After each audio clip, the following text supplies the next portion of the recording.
Saudara, yang namanya dosa itu enak atau tidak? Ya, dosa itu enak atau enggak, saudara? Yang bilang tidak, angkat tangan. Yang bilang dosa itu enak, angkat tangan. Yang bingung, angkat kaki. Ya, enggak usah pura-pura. Dosa itu ya enak bagi daging. Ya, dosa itu enak bagi daging. Makanya untuk hidup kudus, hidup benar itu sulit. Kita harus bergumul. Tapi untuk berdosa enggak perlu bergumul. Jatuh aja, karena memang itu sifat dasar manusia, saudara. Sehingga ketika Tuhan di perjanjian lama berbicara, tapi manusia lebih mencintai kegelapan, akhirnya dikatakan terjadilah masa kekelaman, masa Tuhan berdiam. Dia tidak berbicara, dia tidak mengutus para nabi, dia berdiam, saudara. Dan itu hampir 400 tahun. Bayangkan loh, Tuhan berdiam itu hampir 400 tahun. Kalau orang itu masih bicara, saudara masih bersyukur ya. Bapak-bapak, kalau istrimu itu masih cerewet, masih marah-marah, itu bapak-bapak harus ngomong bersyukurnya itu ndak rela loh. Bersyukur biasa aja kali, Pak. Ya, bapak-bapak, kalau istrimu masih cerewet, masih marah, ya maka bersyukur. Kenapa? Karena berarti dia masih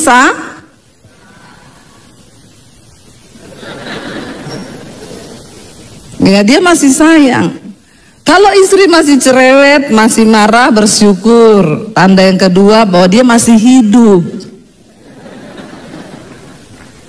Ya, bapak-bapak sedih toh kalau kehilangan istri kan? Sedih enggak kehilangan istri?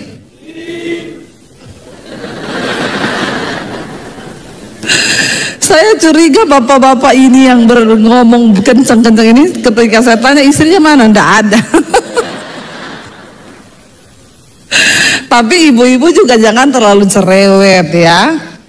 Cerewet itu tanda sayang. Tapi kalau kebangetan, satu kali ada cerita, saudara, ada bapak-bapak istrinya cerewet banget. Dia bilang, ini mau saya apain ya? Di belakang rumahnya ada sumur tua. Dia punya ide, tak jatuhkan aja ke sumur tua istriku ini. Ya, dia buang ke sumur tua, saudara. Aduh, dia lega. Bangun pagi ada setan di rumahnya. Dia bilang, kamu dari mana? Aku setan penunggu sumur. Kenapa kamu keluar? Itu perempuan, astaga, cerewet banget yang di dalam. Sampai setan aja kalah loh ya. Ibu-ibu cerewet boleh, marah boleh, tapi jangan Kita balik lagi, saudara. Anak-anak muda, kalau orang tuamu sudah diem, dia nggak mau tegur lagi. Hati-hati loh, hati-hati. Itu berarti dia sudah sampai pada tingkat yang ya udahlah, malas ya, malas. Demikian juga istri-istri, kalau suamimu itu sudah diem, ya hati-hati juga. Coba cek, takutnya dia kena stroke. Ya. Jadi yang namanya diam itu 400 tahun Tuhan diam, Tuhan diam. Kalau Tuhan yang diam bahaya nggak? Bahaya loh. Kalau Tuhan udah nggak bicara lagi dalam hidup kita tuh bahaya, saudara. Selama Tuhan masih bicara, bersyukur, berarti Tuhan masih bicara. Entah lewat apapun kan Tuhan bisa bicara toh. Tuhan bisa bicara lewat hamba Tuhan, lewat khotbah. Tuhan bisa bicara lewat masalah. Tuhan bisa bicara lewat teman. Tuhan bisa berbicara.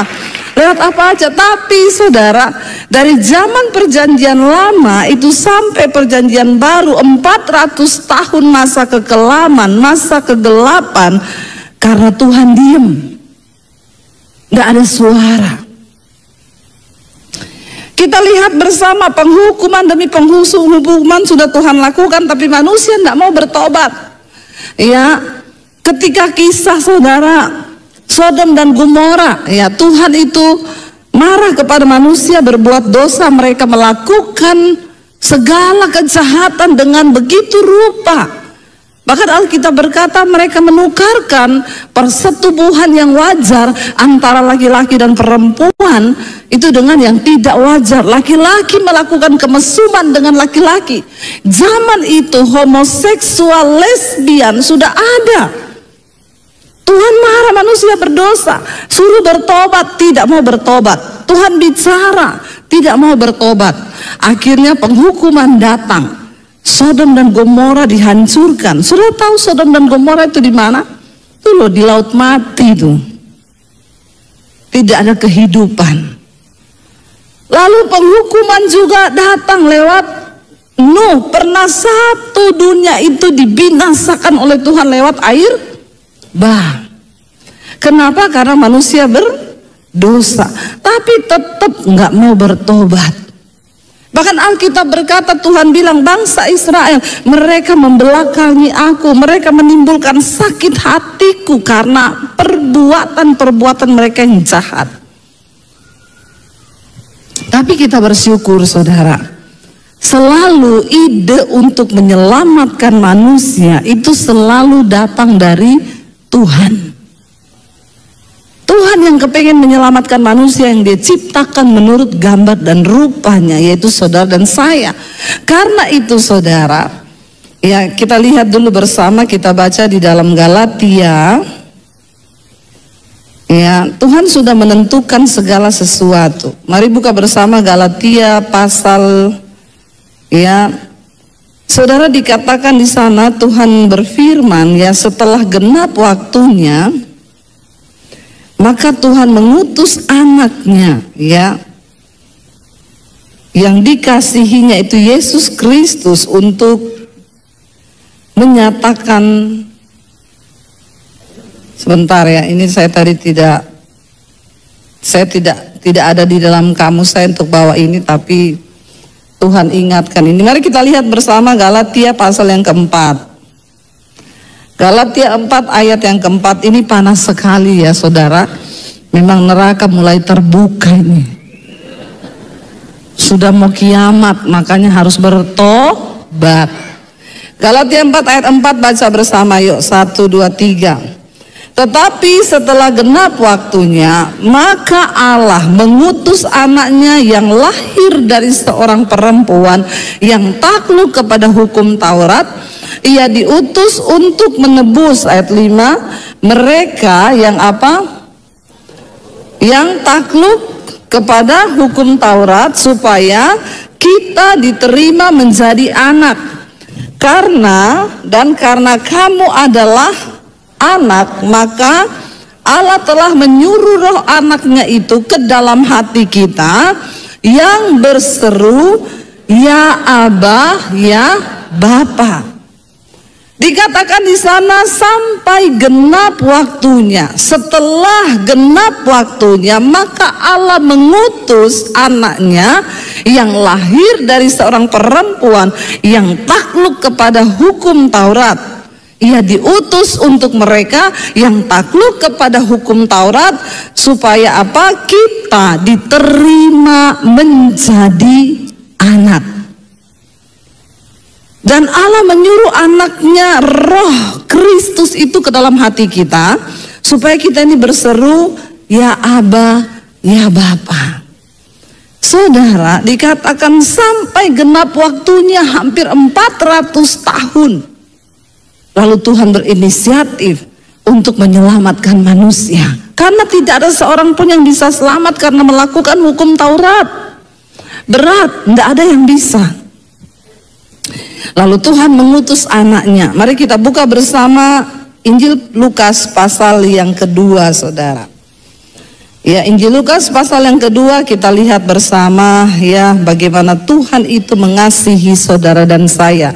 Injil Lukas pasal yang kedua ayat yang ke-8 mulai. Judul perikopnya di sana kalau kita lihat saudara ya bagaimana Tuhan itu mengasihi kita ya. Lukas pasal yang kedua ayat yang ke-8.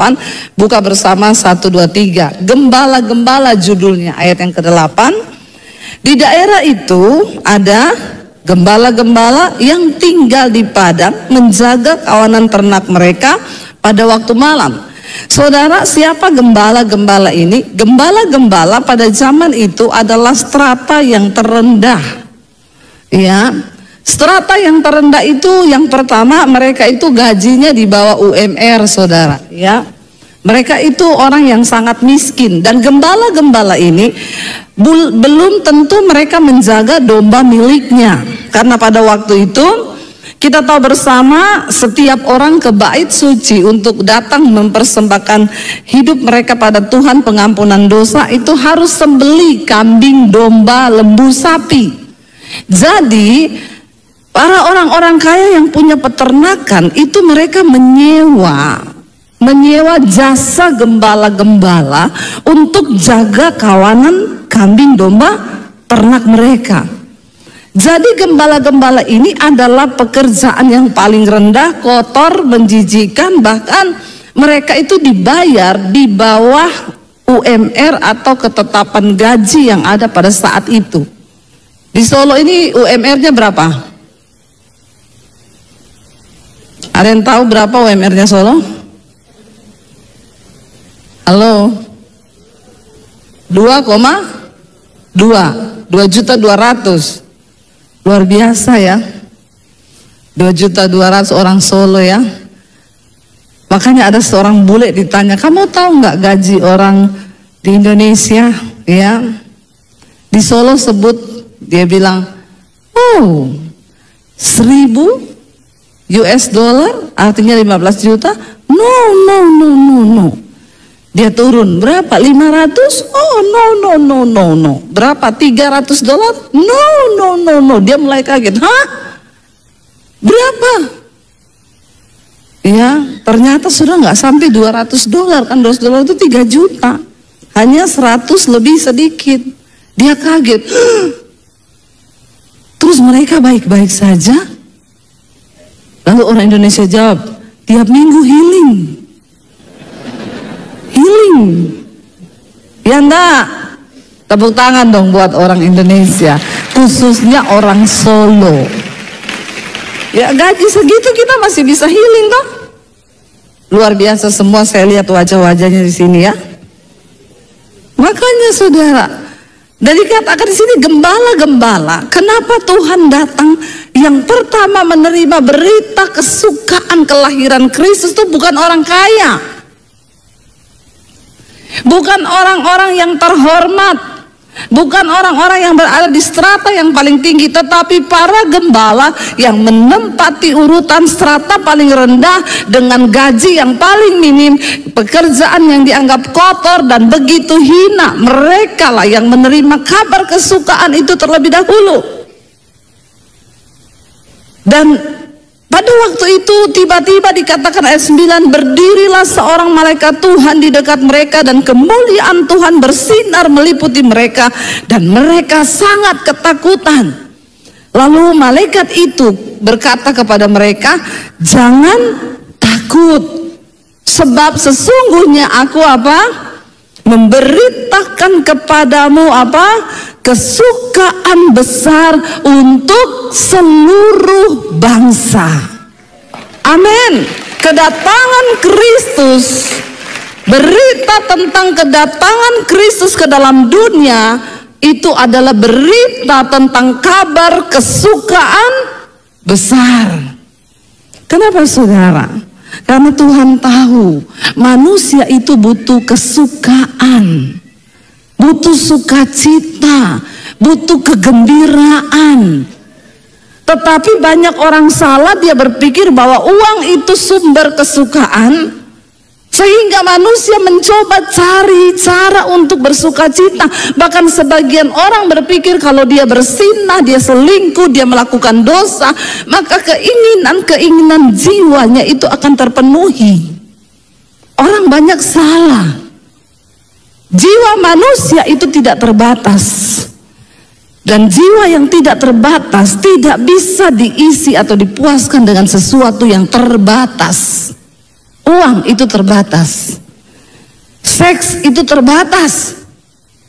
Jiwa manusia cuma bisa diisi oleh sesuatu yang tidak terbatas.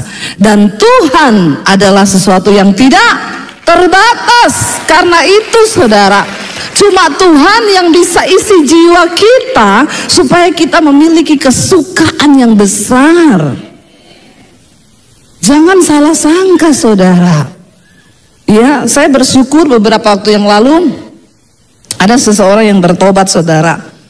Jadi saya tuh pulang pelayanan ya, saya diajak makan sama satu orang ibu. Dia bilang, Bu Debbie, ibu mau saya ajak makan. Dia berdiri di depan hotel tempat saya pelayanan. Terus saya bilang, oh iya Bu, memang saya mau makan. Ya udah ibu ikut saya ya, ini suami saya sedang kesini. Nanti suami ibu sama anak-anak ikut aja dari belakang. Oh iya, suaminya datang saudara, pakai Mercy terbaru, ya, orang kaya. Nah, Mercy terbaru orang kaya. Saya disuruh masuk, saya masuk dalam mobil. Dia cuma jemput istrinya, dia nggak ikut ibadah. Saya nak masuk, terus istrinya bilang, Pak, ya, Ibu Debbie, saya ajak kita pergi makan ya. Dia pakai celana pendek saudara. Dia sambil nyetir ngomong gini, saya ini sebenarnya paling malas loh pergi-pergi makan sama orang.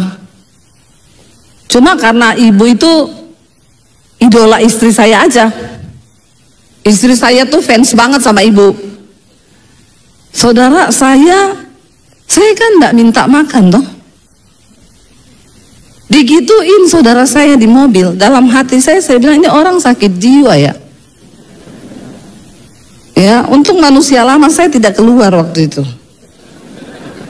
Saya berusaha sabar saja ya. Padahal pendeta juga manusia. Lalu akhirnya saya ikuti saudara. Sampai di restoran kita makan, pesan makanan. Saya, suami, istrinya ngobrol sambil cerita, ketawa-ketawa makan. Dia terima telepon marah-marah terus. Itu gimana sih? Kan saya sudah bilang harus beres ya. Ya udah bagaimana pakai siapa beresin itu. Mati teleponnya. Maaf ya Bu Pendeta, saya liatin aja dia saudara. Dia telepon, angkat lagi telepon. Iya itu marah-marah lagi. Kita makan, tapi kan terganggu juga ya. Ada orang marah-marah terus begitu ya saudara. Akhirnya saya sudah jengkel nih. Dia habis telepon taruh, maaf ya Bu Pendeta. Terus saya bilang begini, Pak maaf ya, Bapak itu memang orang kaya ya. Tapi Bapak itu tidak diberkati loh. Terus dia bilang, maksud Ibu, Bapak kaya ya, tapi Bapak tidak diberkati Tuhan. Jadi Bapak berdoa sama Tuhan, minta karunia untuk menikmati Pak kekayaanmu.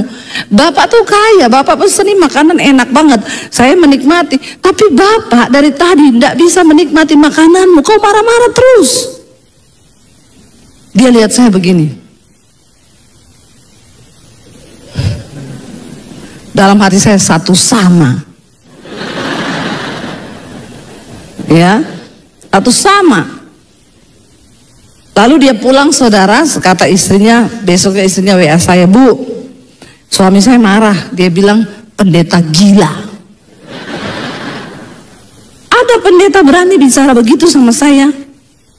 Saya bilang sama suami, saya bukan pendeta, saya YouTuber. Nggak usah tepuk tangan, nggak usah. Nggak penting. Akhirnya saudara, ternyata kata-kata saya itu masuk ke dalam lubuk hatinya. Lalu dia pikir-pikir, dia bilang, tapi benar juga itu pendeta bilang ya, saya ini kaya, tapi sedangkan makan aja nggak sempat. Dan memang benar, dia tiap hari marah terus. Ya, dia akhirnya dia dengerin khotbah saya, dia coba-coba buka secara diam-diam di YouTube. Dia bilang, coba saya mau denger nih khotbahnya pendeta gila ini. Pas dia buka, Ada salah satu khotbah saya yang saya ngomong begini, saudara, saya itu pergi ke satu villa, saya ketemu dengan penjaga villa. Saya tanya, Pak, Bapak jaga villa sini sudah lama? Sudah 25 tahun, Bu. Terus, kalau rusak apa-apa di sini, ya tinggal telepon bos saya di Jakarta. Oh, jadi Bapak sudah tinggal 25 tahun di sini. Kalau listrik rusak apa, iya, nanti bos saya yang bayar. Saya lihat di situ, saudara, anaknya berenang, istrinya goreng pisang, bapaknya ngopi. Saya tanya, Pak, yang punya villa di mana ya? Di Jakarta, Bu. Dia sering nginap di villa sini, hampir enggak pernah, cuma dulu waktu baru. Saya salaman sama bapak itu, selamat ya Pak, Anda lebih dari pemenang. Anda lebih dari pemenang loh Pak, bener loh Pak. Ya, punya karunia menik. Saya bilang sama bapak itu, mungkin sekarang yang punya villa ini di Jakarta, otaknya lagi cekot-cekot. Pikirannya lagi stres, kenapa? Dikejar pajak, dikejar cicilan. Tapi bapak luar biasa, menikmati 25 tahun, anak berenang, istri goreng pisang, bapak ngopi. Saya bilang, nikmat mana lagi yang kau dustai? Haleluya, saudara ya. Jadi yang lebih dari pemenang siapa? Bapaknya penjaga villa. Dia dengar itu khotbah saya. Dia bilang, itu kayaknya kayak sama saya itu.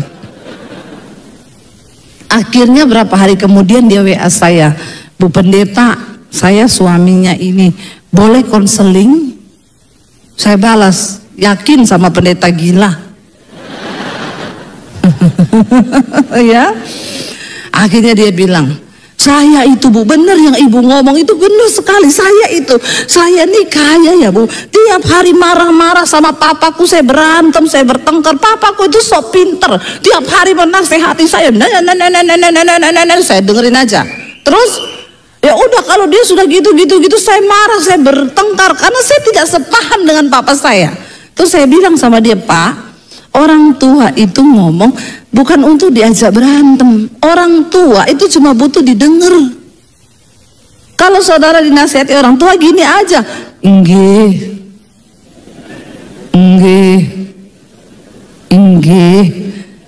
Kalau nasihatnya tidak sesuai dengan jalan pikiranmu, ya enggak usah dilakukan toh.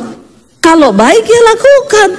Soalnya Bu, papa saya itu suka ngajari gini-gini. Iya, kalau diajari bapak gini, nggih. Soalnya bapak saya itu belum bertobat, dia bukan agama Kristen. Nah, apalagi begitu, bapak itu harus jadi berkat, harus jadi kesaksian. Pak, yang waras ngalah, Pak. Oh gitu ya Bu. Kalau bapak ikut marah-marah berarti bapak juga gila. Oh, dia pikir-pikir, betul juga ya, cuma sesimpel itu loh ngomong, iya Pak, nggak usah dilakukan. Lo bener toh, kalau dia ngajari itu perusahaanmu harusnya begini. Dia bilang kan cara kerja orang dulu sama orang sekarang kan beda toh Bu. Iya, tapi kan bapakmu nggak ikut ke kantor toh. Emang dia ikut ke kantor pegangi komputermu? Kalau itu salah. Tapi kalau cuma di rumah dia ngomong, bapak gini aja, nggih, iya Pak, saya ke kantor dulu ya. Nggak usah diajak ribut. Tapi dasar orang stres semua, bener. Hidupnya itu nggak ada damai sejahtera. Kenapa? Karena tidak tinggal di dalam kebenaran. Tidak sungguh-sungguh mengundang Kristus hadir di dalam hatinya. Akhirnya dia coba praktekin. Dia bilang gini, coba saya coba praktekin ya. Bapaknya ngomong, dia, ya, Pak, nggak ada berantem hari itu. Besoknya begitu lagi. Akhirnya bapaknya jadi berubah juga bapaknya. Lalu saya bilang gini, Pak, saya mau main ke rumahmu, saya mau doain papa, mamamu, boleh nggak? Dia bilang gini, Bu, kita pergi makan ya, tapi saya ajak papa mama saya. Cuma satu ya Bu, jangan singgung-singgung Tuhan. Papa mamaku itu belum Kristen. Kalau ibu singgung-singgung Tuhan, ibu bakal diusir. Semua pendeta yang datang dia usir Pak, Bu. Jadi tidak ada satupun yang diusir. Saya bilang, saya beda Pak. Lihat aja nanti. Kita pergi saudara, ketemu papa mamanya. Bapaknya itu ngomong, biasa kan kalau orang tua ketemu dia cerita dulu-dulu toh. Karena orang tua itu memang yang dibanggakan yang dulu-dulu. Dulu om, suami saya gini, iya ya om, ih dahsyat ya om. Iya toh, didengar aja toh. Oh om dulu, ya om, dulu waktu kucing belum berbulu. Pokoknya dulu-dulu semua saudara, dulu terus ya. Suami saya gini, iya ya om, ih dahsyat ya, luar biasa ya om ya.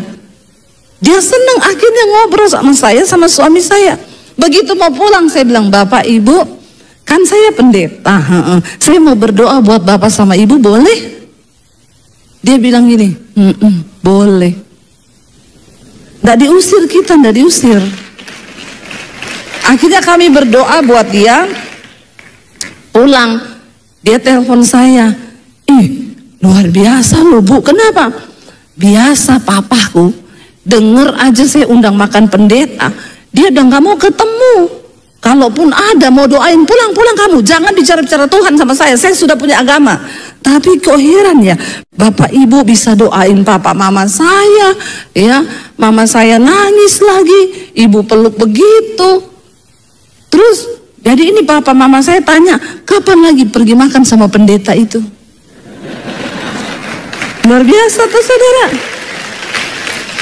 Dan saudara bahkan sekarang mamanya tiap malam ikuti khotbah-khotbah saya di YouTube.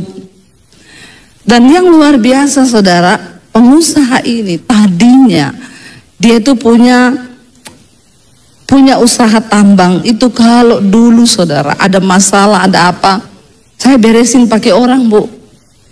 Tahu-tahu yang bikin kacau di tambang saya itu hilang aja, hilang. Tapi ketika saya mulai mendengar khotbah-khotbah ibu, ya pertama yang saya alami, saya itu ada damai sejahtera, tidak marah-marah lagi. Saudara, Yesus itu datang ke dalam dunia membawa kesukaan bagi manusia, membawa damai sejahtera bagi manusia. Jadi ketika kita bilang kita Kristen, tapi tiap hari kita hidup dalam amarah, pertikaian, berantem, suami istri ribut, saudara belum sungguh-sungguh loh mengalami Natal di dalam hidupmu. Karena Tuhan tahu yang manusia butuhkan itu kesukaan. Kesukaan yang besar. Dan itu tidak bisa diganti oleh uang, oleh jabatan, oleh apapun. Tapi hanya oleh Tuhan dalam hidup kita. Lalu dia mulai melakukan kebenaran saudara. Dan hari-hari ini dia bilang kepada saya, dia bersaksi, bu luar biasa ya bu. Tuhan itu dahsyat. Lalu dia tanya satu saat sama saya, bu, saya lagi bangun building nih di Tangerang bu, 5 lantai. Tadinya saya mau bikin kantor di atas, di bawah mau saya sewain buat tenan-tenan restoran. Tapi tiba-tiba saya dengar suara Tuhan. Tuhan bilang, nggak usah dijual itu gedung-gedung, kasih buat Ibu Debbie untuk mesbah doa center di atas. Dia tanya sama saya, ibu, jadi ibu mau nggak nanti kalau saya bikin begini-begini? Saya bilang, nggak usah, janji palsu. Bikin saja dulu, kalau sudah jadi baru kasih tahu saya. Saudara, 6 bulan lagi jadi loh gedungnya saudara. Kemarin saya sudah pergi lihat, ih beneran tuh Pak Bapak bikinin, bener bu. Tapi dia bilang hari-hari ini dia mengalami damai sejahtera. Istrinya bilang, ibu tahu dulu marah terus tiap hari, marah. Ya dulu papi saya tiap hari marah. Mami saya itu bilang, kamu maklum saja papi itu marah-marah terus, kenapa? Dia punya banyak ilmu hitam, terutama ilmu kebal. Sejak dia belajar ilmu kebal, tiap hari dia marah-marah. Makanya orang Kristen yang tiap hari marah-marah itu pasti ada ilmu kebal. Saudara minta didoakan pelepasan di sini, masuk ke Pondok Daud sana, ya biar dilepaskan tuh setan-setan. Orang tuh tiap hari marah, ada setan tuh di dalam badannya. Amin bapak-bapak. Ya ibu-ibu, amin.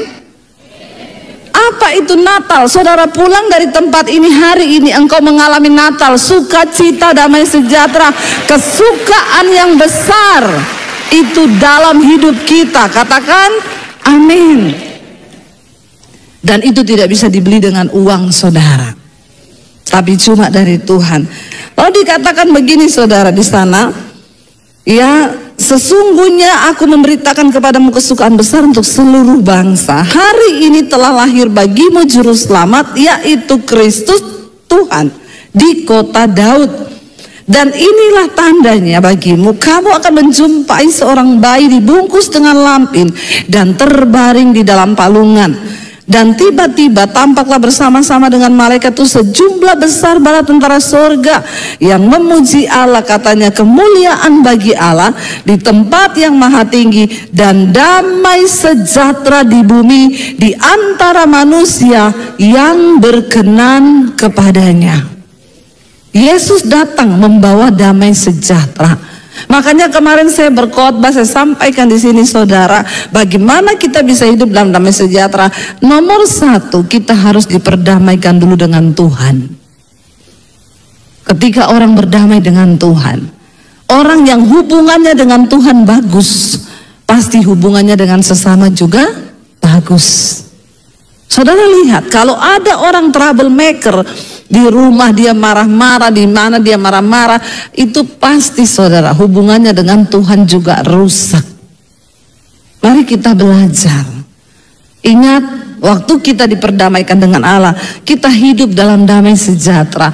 Hati kita bersuka cita. Makanya firman Tuhan berkata, hati yang gembira itu obat yang manjur.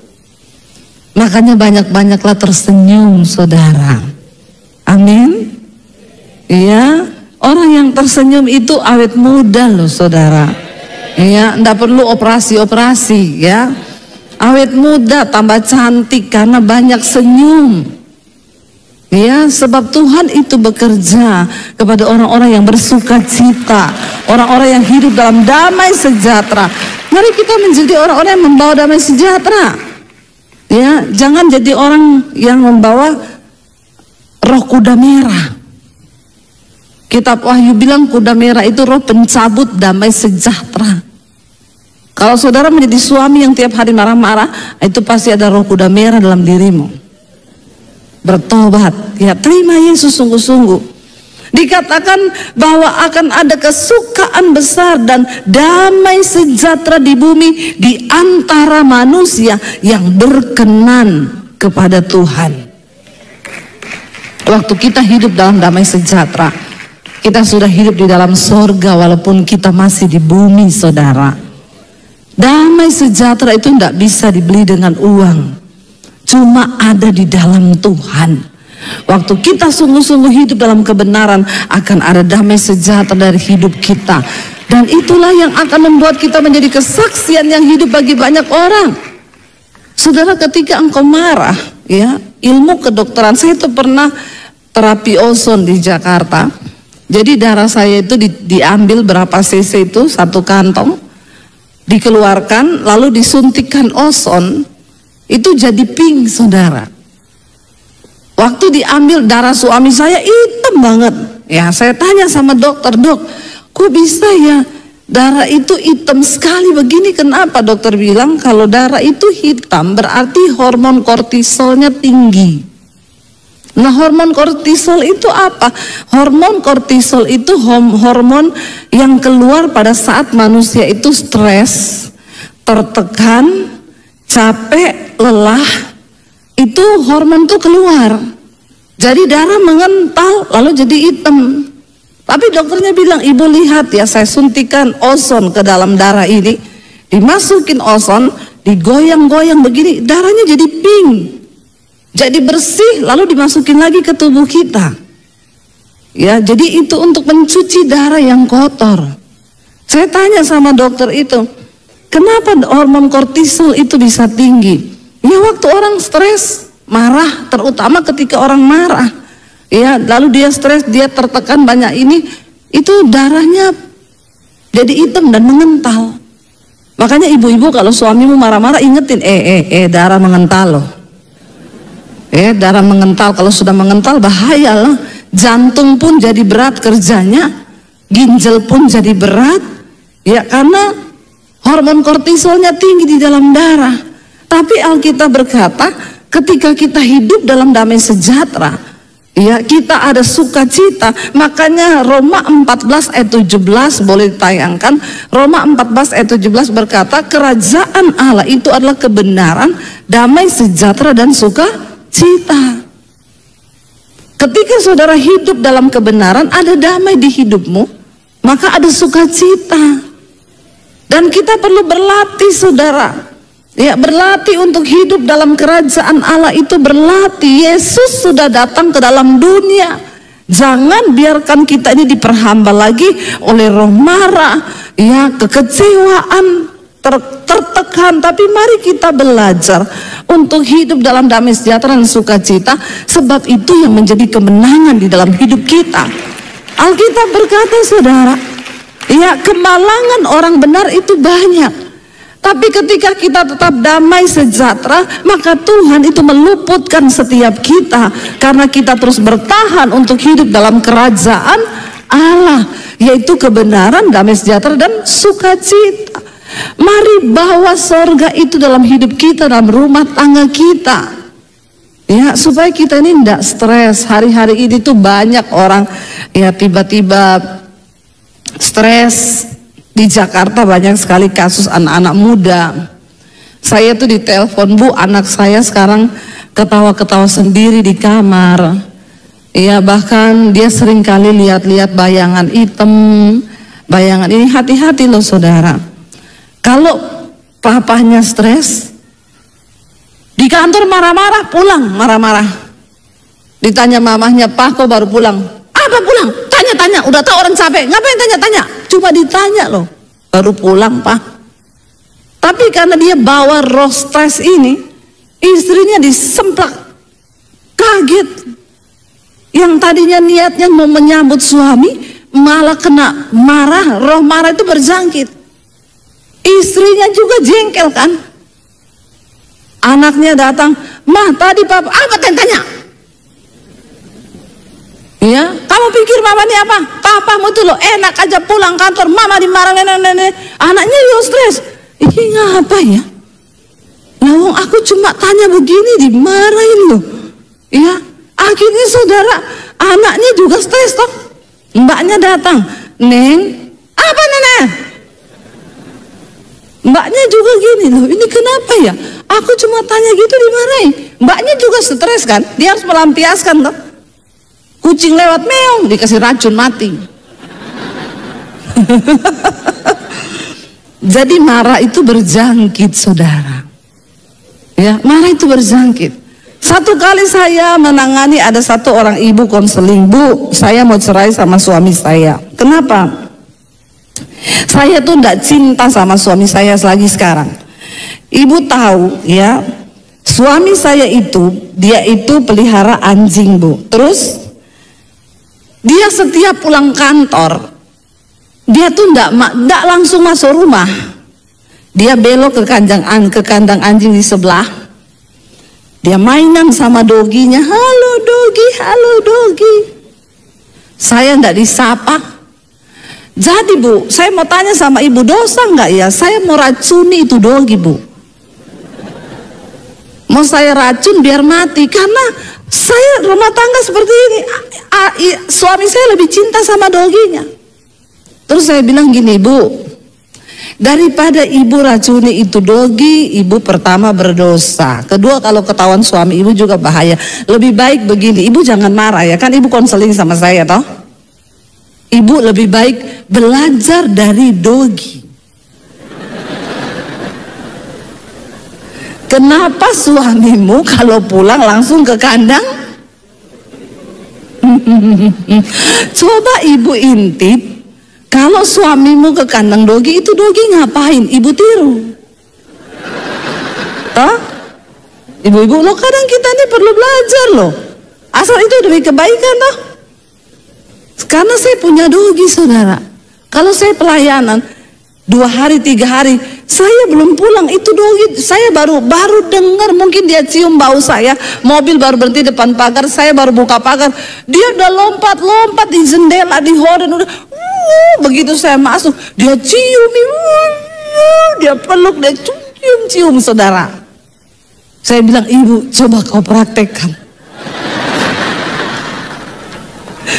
Loh kok ketawa loh? Loh bener saudara, daripada itu lagi diracun dosa loh.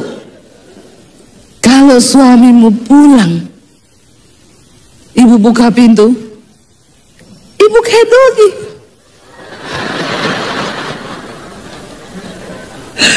Amin.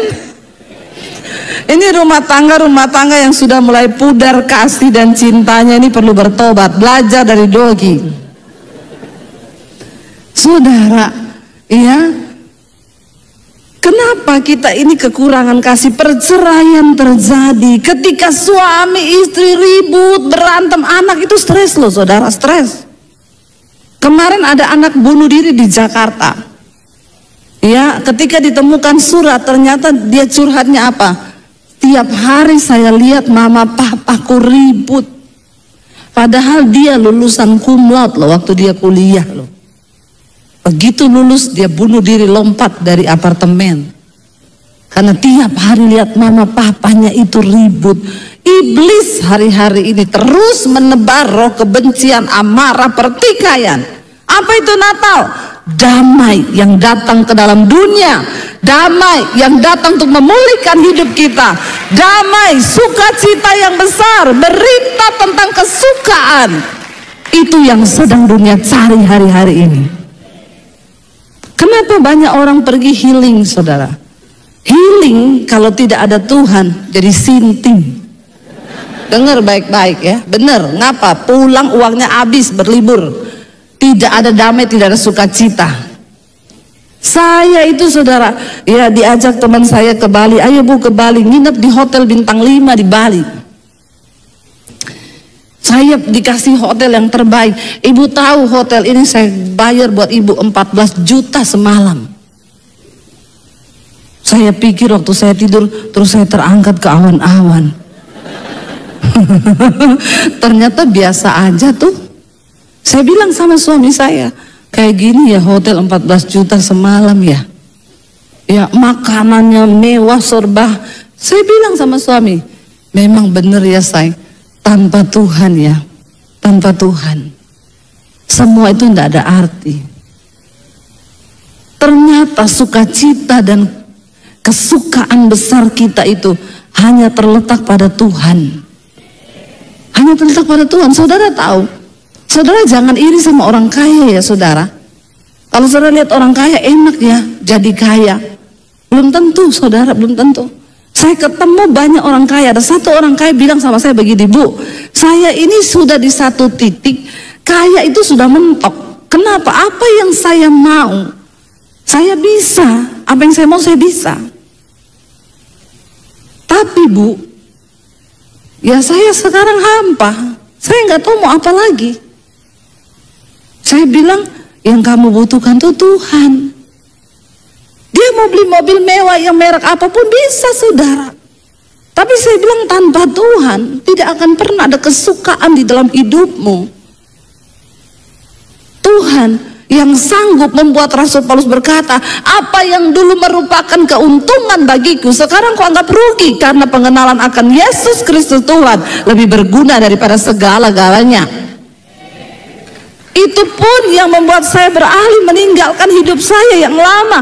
Kenapa? Karena memang benar setelah saya kenal Yesus, saya bilang, Tuhan, kenapa nggak dari dulu saya ketemu Engkau?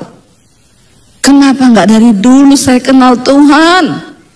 Saya merasa betapa sia-sianya waktu yang saya buang dulu hidup bagi dunia. Ternyata setelah saya kenal Tuhan, wow, bahagia banget di dalam Tuhan. Bahagia banget. Dan kita nih sebagai orang Kristen bersyukur loh saudara.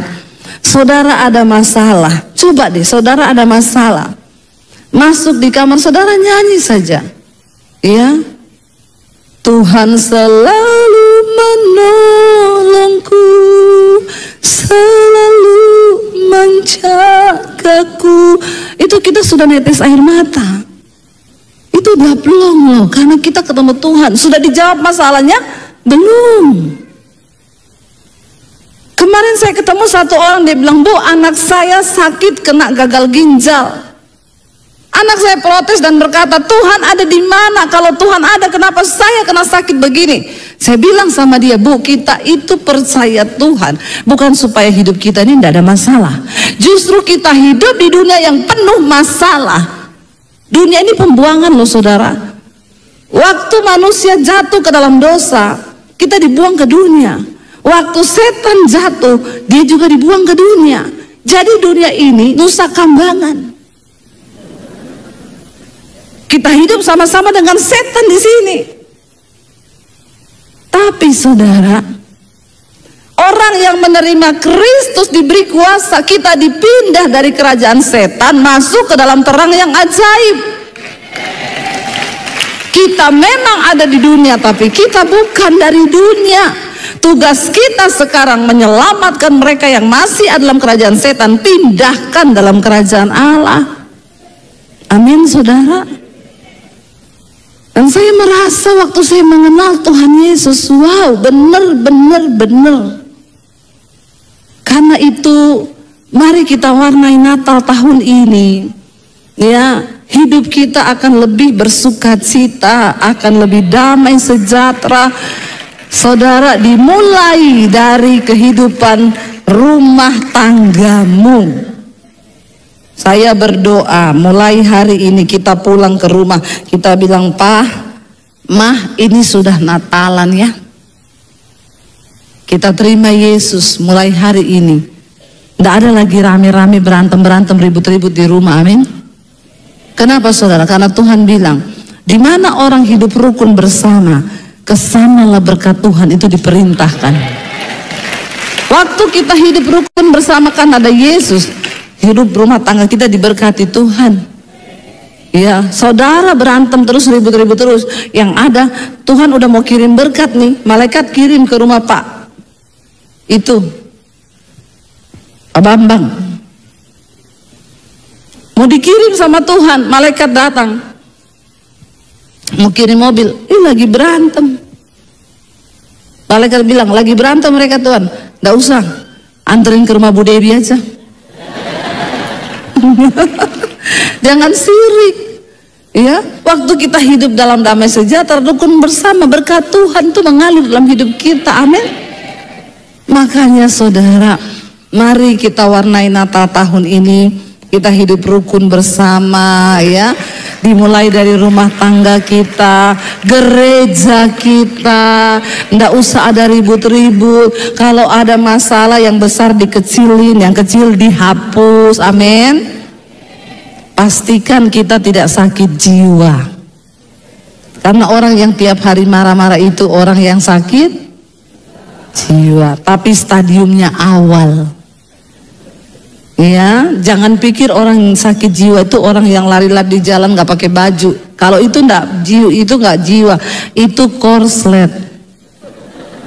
Yang sakit jiwa itu yang marah-marah, dikit-dikit tersinggung, dikit-dikit baper, dikit-dikit koper, dikit-dikit bagasi. Nah itu ya, baper bawa perasaan, koper korban perasaan, bagasi bahagia nggak sedih, iya. Jadi jangan ya, biar Yesus hadir dalam hidup kita. Kita mewarnai Natal tahun ini dengan sukacita yang besar yang dari Tuhan. Bangkit berdiri bersama, kita mau katakan di hadapan Tuhan, sembah dan puji Dia.